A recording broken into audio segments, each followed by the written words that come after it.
will be talking about the Triangle Shirtwaist Factory Fire.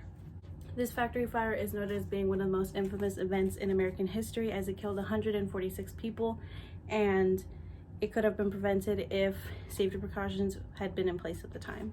Coming from someone with numerous family members employed in factory positions, this event is noted as a turning point in the factory industry.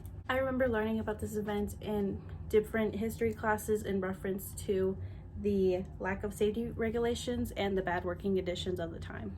The Triangle Shirtwaist Factory Fire in Manhattan, New York on March 25, 1911 was a deadly disaster that happened because of lack of safety precautions at the time. And the purpose of my speech is to inform you about the events of the fire, the working conditions that actually played a role in the fire, and the changes that came from this event. I will be using sources from Sabrina Crew and A.R. Schaefer from Garth House Productions in Milwaukee, Wisconsin, 2004, as well as Brenda Lang from Chelsea House Publishers in New York City, New York, 2008, as well as Tony R. Sanchez from Helldrift Publications in Washington, D.C. in 2006. Today we'll be looking into the events that took place on the day of the Triangle Shirtwaist Factory Fire, why they happened in the first place, and how it led to a safer work environment. On March 25th, 1911, a fire broke out in the Triangle Shirtwaist Company factory as a result of neglected safety features. The fire is alleged to have first started on the 8th floor with a brag bin full of flammable fabric surrounded by machines covered in oil. The workers, who consisted of mainly young immigrant Russian and Italian women, tried numerous ways of getting out of the building, including the elevator, exit doors, and some even jumped out of windows. The elevator could only hold 12 people at a time, and the operator only got to take 4 trips up and down to the 10th floor to safety before the elevator stopped working.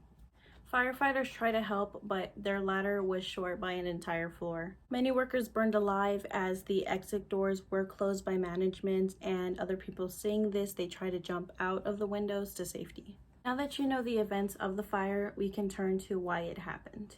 The fire was the fault of both working conditions and the lack of safety features. The working conditions were terrible at this period, as people had to work in cramped spaces and work excessively long hours. According to Sabrina Crew and A.R. Schaefer from Garth Stevens Productions, the owners of the factory employed young immigrant women for very cheap, as these people were very desperate for jobs and had no other choice. The owners, Max Blank and Isaac Harris, also did not trust their employees, so they would close one of the exit doors, and at the other one there would be a man that at the end of the day would check all the handbags of the people before they left to see if they were stealing. There was also a lack of safety precautions in the factory. Management had locked the fire exits to prevent the interruption of work, meaning that they didn't even want these women taking a restroom break. There were also no sprinklers installed in the building, nor were there any fire drills in case of a fire were to happen. Now that I have described what happened and why it happened, I will explain the outcome of the fire. Laws were put into place to protect workers, but it didn't happen right away. Because of corruption in the industry, Max Blanc and Isaac Harris, the owners of the factory, got off easy. They were found not guilty on the count of manslaughter and only had to pay $75 in compensation to each of the victims' families, while making $45,000 from the deaths from their insurers. After an uproar, laws and regulations were passed in order to prevent a tragedy like this to ever happen again.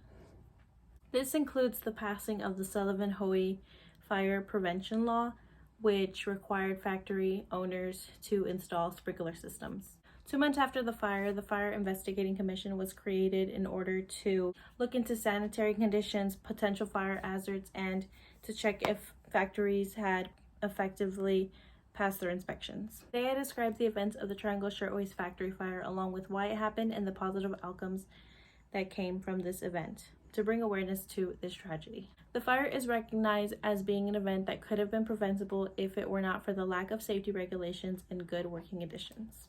This event is still being taught in history classes today, as it is a lesson in how important safety measures are, and it shows where they came from. 146 young immigrant workers lost their lives on that day due to the neglect of laws, but positively led to the creation of laws so something like this could not happen again.